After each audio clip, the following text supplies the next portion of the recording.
वालेकुम स्टूडेंट, उम्मीद है कि आप लोग खैरियत से होंगे। I am Salman Hasan, welcome to my YouTube channel perfect solution.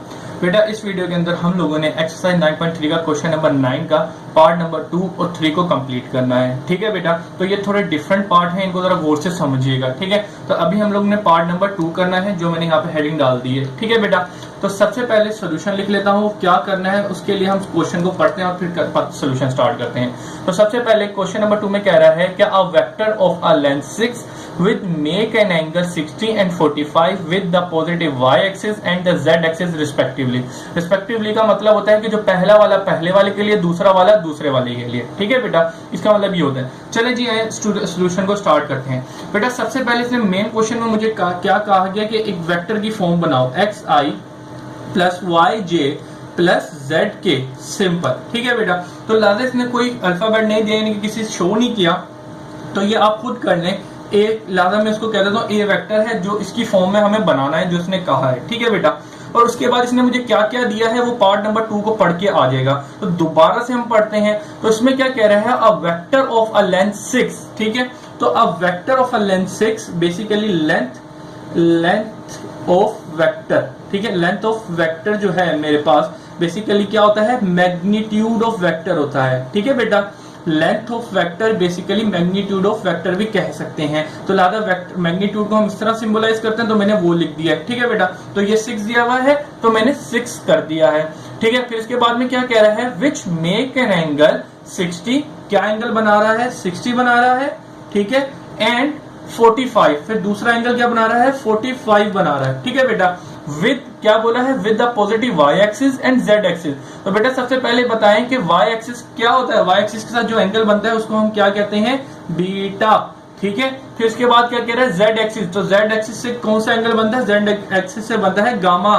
ठीक है, तो जो एंगल z एक्सिस से बन रहा है तो उसको गामा कहते हैं। तो बेटा कुल मिला के ये डाटा आपको दिया हुआ है और कह रहे हैं कि आप मुझे एक वेक्टर मालूम करके बताओ, एक्स आई वाई जे और जेड के। बेसिकली एक जनरल फॉर्म है, ये लिख दी गई है, यहाँ पे एक्स वाई और जेड मालूम करना है बस, और कुछ भी नहीं करना। चले जी आए सोल्यूशन को स्टार्ट करते हैं। ठीक है बेटा, चले जी सबसे पहले आ जाए, मुझे क्या मालूम करना है, एक्स वाई और जेड मालूम कर रहा है। तो लाजा मैं वाई की हेडिंग डालूंगा सबसे पहले। ठीक है, और z की वैल्यू डालूंगा। ठीक है, x y और z की हेडिंग डालूंगा। क्यों डालूंगा और कैसे निकालूंगा इनको भी बताता हूं। बेटा इनको मालूम करने के लिए मुझे यहाँ पे डायरेक्शन और कोसाइन के फार्मूले यूज करने होंगे। ठीक है, तो लादा कोस बीटा और कोस गामा के फार्मूले में यूज करूंगा। चले जी आए, y मालूम करने के लिए बीटा वाला फार्मूला और z मालूम करने के लिए गामा वाला फार्मूला यूज करूंगा, क्योंकि आप देख सकते हैं इसके अंदर x y भी आ रहा है और z भी आ रहा है। चले जी स्टार्ट करते हैं। तो cos beta is equal to Y upon divided by magnitude of vector. ठीक है, और इसी तरीके से इसका कौन सा फॉर्मूला बनाएगा, cos gamma is equal to क्या था, z divided by magnitude of vector. तो लिहाजा मैग्नीट्यूड ऑफ वेक्टर मैंने ए वेक्टर ए लिया तो उसका मैग्नीट्यूड ए ये बनेगा। सैंपल मॉड्यूल आ जाएंगे और सैंपल जो नंबर लिखा होगा, तो ये एक फार्मूला था जो बन जाएगा। अब इसके अंदर वैल्यू पुट करते हैं। चले आए, तो देखिएगा कोस बीटा, तो बीटा एंगल कितना दिया हुआ है, 60 दिया हुआ है, तो 60 मैंने पुट कर दिया। उसके बाद क्या है, y तो कोई नंबर दिया हुआ नहीं है और बेसिकली y ही मुझे मालूम करना है, वो ऐसी का ऐसी ही रहेगा, divided by magnitude of vector. तो मैग्नीट्यूड ऑफ वेक्टर बेसिकली इसने मुझे दिया हुआ है, वो कितना दिया हुआ है, 6। ठीक है बेटा, यहां तक तो उम्मीद है कि समझ आ गया होगा, सिंपल अभी वैल्यू पुट किया। तो जरा देखिएगा कैलकुलेटर में जाएं और cos 60 निकालें। तो cos 60 क्या आ रहा है बेटा, जरा बताएं। तो cos 60 आपका आ रहा होगा 1/2। ठीक है बेटा, और y अपॉन डिवाइडेड बाय 6 ऐसी का ऐसी रहा। ठीक है बेटा, तो अब मुझे बताएं यहाँ से आपको किसकी वैल्यू मालूम करनी है, y की वैल्यू मालूम करनी है। तो 6 यहाँ पे डिवाइड हो रहा है, उधर जाके मल्टीप्लाई हो जाएगा सिंपल। तो ये 6 यहाँ पे क्या लिखा है, 1, तो 6 1 जा क्या आ जाएगा यहाँ पे 1, 6 1 जा 6 और डिवाइडेड बाय 2। डोमिनेटर के अंदर 2 था, वो 2 का 2 ही रहेगा, और यहाँ पे y का y। ठीक है बेटा, तो जरा देखिएगा ये कुछ कट रहा है, कैंसिलेशन, ये 2 1 जा 2 और 2 3 जा, ठीक है 6 होता है, तो लादा ऊपर 3 आ गया। तो y की वैल्यू जो आपके पास निकली वो क्या निकली बेटा, वो बेसिकली निकली y इज इक्वल टू 3 आ गया। ठीक है बेटा, यहां से आपने y की वैल्यू मालूम कर ली, अब z की वैल्यू यहां से मालूम करेंगे। ठीक है स्टूडेंट्स, चले जी स्टार्ट करते हैं। तो जरा देखिएगा सबसे पहले कोस गामा, तो गामा आपको क्या दिया हुआ है, गामा दिया हुआ है 45। ठीक है बेटा, तो इज इक्वल टू z की कोई वैल्यू नहीं है और z ही आपको निकाला, तो ऐसे का ऐसे ही रहेगा। और एंगल क्या, मैग्नीट्यूड क्या दिया वेक्टर का, वेक्टर का जो मैग्नीट्यूड है बेसिकली वो आपका 6 दिया हुआ है, तो लिहाजा मैंने यहाँ पे सिंपल 6 पुट कर दिया। चलें जी यहाँ स्टार्ट करते हैं आगे। अब आगे क्या कह रहा है, अब आगे कह रहा है कि आगे अब आपको सिंपलीफाई करना है, तो अब जल्दी से कैलकुलेटर निकाल लें, या अगर नहीं है तो कोई अभी ऐसे मेरे पे भरोसा कर लें। तो cos 45 क्या होगा, cos 45 होता है cos 45 होता है √2/2। ठीक है, आप कैलकुलेटर में निकाल लें तो आपको यही निकलेगा। तो इसके बाद z/6 रहा। ठीक है बेटा, तो जरा देखिएगा यहाँ से आपको z की वैल्यू चाहिए, तो यहाँ पे डिवाइड हो रहा है तो जाके मल्टीप्लाई हो जाएगा सिंपल। तो लिहाजा √2 × 6/2 इज इक्वल टू z आ गया मेरे पास। ठीक है बेटा, तो जरा देखिएगा 2 1 2 और यहाँ से ये 3 कटा मेरे पास। ठीक है, तो यहाँ पे जो बात आएगी वो, अब ये चीजें बच गई ना मेरे पास, तो लिहाजा मैं इसको इस तरह लिख सकता हूँ 2 3 और नीचे डोमिनेटर में 1 था वो नहीं लिखता, तो लिहाजा ये जो z की वैल्यू आई मेरे पास वो ये आ गई।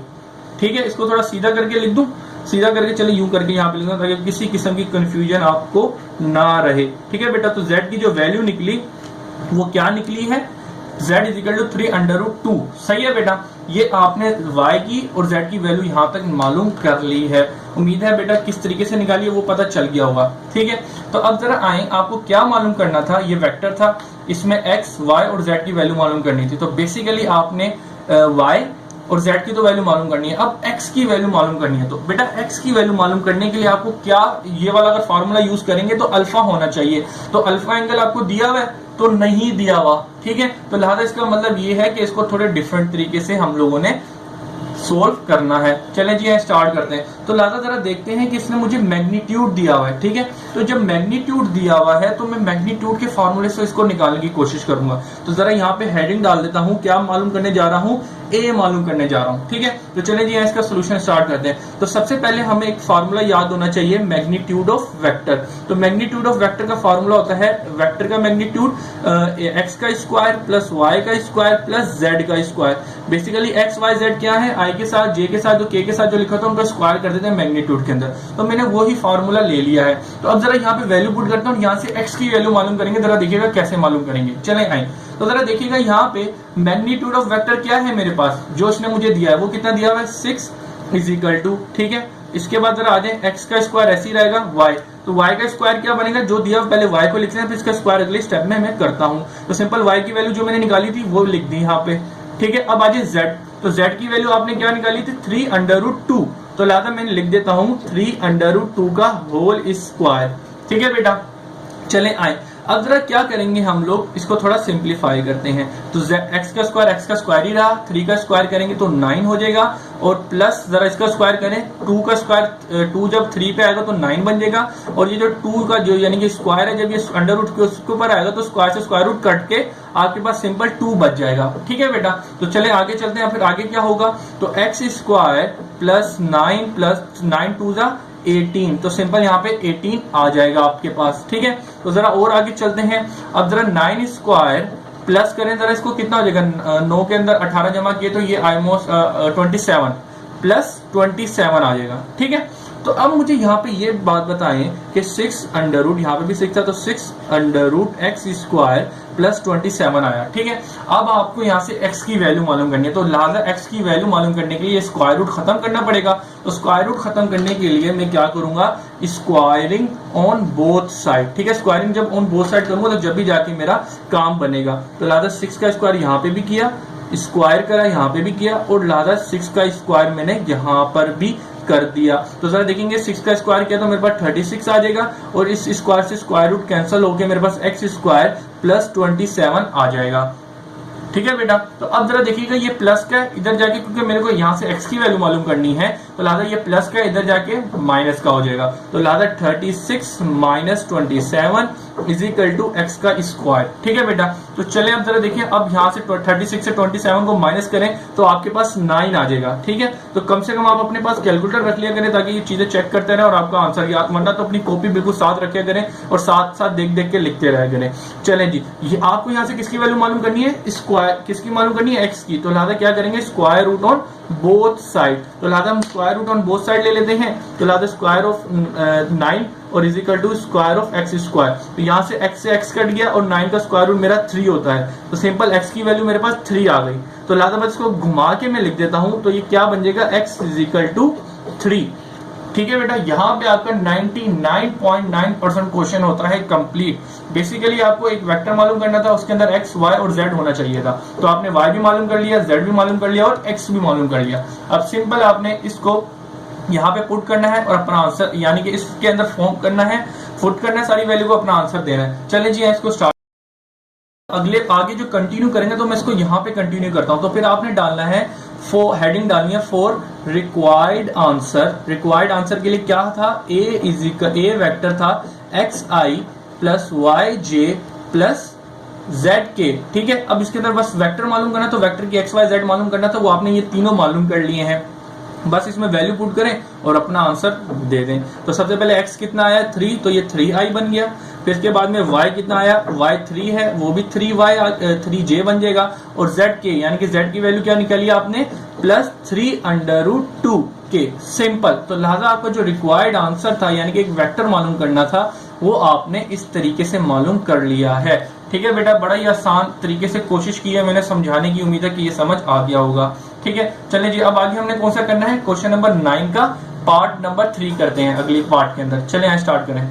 अब हम लोगों ने क्या करना है, अब हम लोगों ने क्वेश्चन नंबर 9 का पार्ट नंबर 3 करना है। ठीक है जी, तो जरा पार्ट नंबर 3 को पढ़ लेते हैं तो ताकि आसान लगे। ये वैसे ये बिल्कुल उसी के जैसा जिस तरह हमने पार्ट नंबर 1 किया, तो ये थोड़ा आपको आसान लगेगा। ठीक है बेटा, चलिए जी स्टार्ट करते हैं। तो सबसे पहले क्वेश्चन पढ़ते हैं, इसमें क्या कह रहा है, a vector with a 3 times the length. ठीक है, एक वेक्टर उसकी 3 टाइम्स द लेंथ हो, किसकी वेक्टर की हो, ये वाली वेक्टर की 3i minus 4j plus 2k and it opposite in direction. ठीक है, तो बेसिकली आपको क्या करना है कि एक वेक्टर दिया गया है, उसकी लेंथ क्या होनी चाहिए, 3 होनी चाहिए और उसकी अपोजिट इन डायरेक्शन होना चाहिए। ठीक है बेटा, तो लिहाजा इसको हम स्टार्ट करते हैं। तो यहाँ पे आप हेडिंग डाल दें फॉर रिक्वायर्ड आंसर। ठीक है, तो रिक्वायर्ड आंसर लिख दें या वेक्टर लिख दें, ये बात एक ही है। तो वो वेक्टर क्या होना चाहिए, is equal to X I plus Y J plus Z के, जो उसने एक ओरिजिनल फॉर्म दिया वो इस तरह की फॉर्म में होना चाहिए। ठीक है बेटा, ये नंबर कुछ दिए हैं, इसकी लेंथ कितनी होनी चाहिए। ठीक है, लेंथ ऑफ रिक्वायर्ड वेक्टर की लेंथ कितनी होनी चाहिए, वो होनी चाहिए 3। कितनी होनी चाहिए, 3 होनी चाहिए। एंड अपोजिट इन डायरेक्शन, ठीक है, लेंथ होनी चाहिए और अपोजिट होनी चाहिए, अपोजिट इन डायरेक्शन। अब ये जो डायरेक्शन का वाला सीन है, ये मैं आपको कुछ समझाऊंगा, इसके अंदर थोड़ा एक छोटा सा कॉन्सेप्ट है। ठीक है, बेसिकली बात है, और आपको एक वेक्टर जो दिया गया, वो कौन सा वेक्टर दिया गया, उसकी हेडिंग डाल लेते हैं गिवन।